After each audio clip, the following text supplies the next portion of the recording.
Kevin here once again with my 1, 2, 3 cents, and today I'm going to share a conversation that I had recently with Chris Nowinski.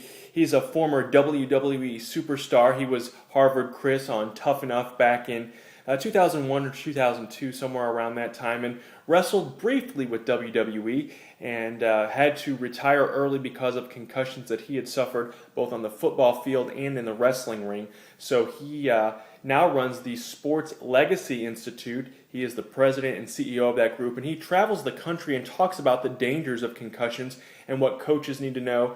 And he made a stop in our region not too very long ago, and I was able to catch up with him during the session and then afterwards as well. And actually we focused a little bit more on the wrestling aspect of concussions and how dangerous they can really be. I had a blast with WWE as a performer. I mean, pro wrestling is just a ton of fun to be out there in front of a live crowd.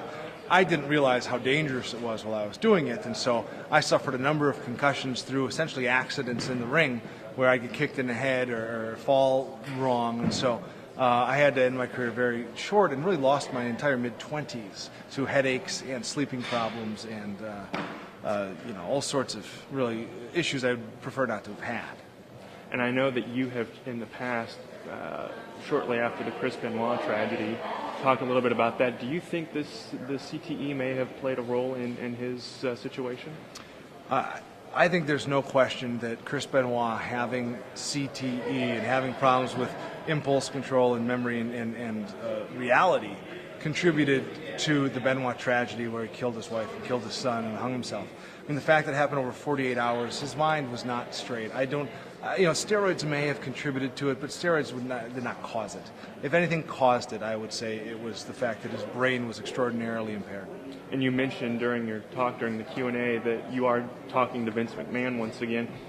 Is that a sign is that a step in the right direction, do you think, that he's at least open to discussions on this issue? I think it's a sign, I think it's a step in the right direction. I'm talking to Vince McMahon again at WWE.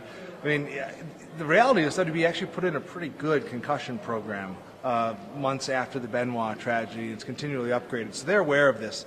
There just hasn't been a lot of dialogue because I was ceased to be employed by WWE after I got involved in research with Chris Benoit. So it would be good to have WWE as an advocate on this issue going forward. And last question, a lot of times, and I'm sure you probably still hear it, you're a former professional wrestler, oh, that's fake.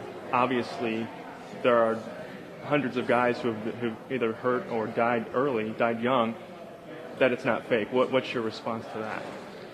Well, I think most people know now that wrestling, the outcomes are predetermined, but it's an extraordinarily dangerous thing to do when there's very small margin of error. And I think, unfortunately, it got to especially when I was there, it was a very risky thing where everyone was trying to outdo each other in terms of the craziest thing you can do.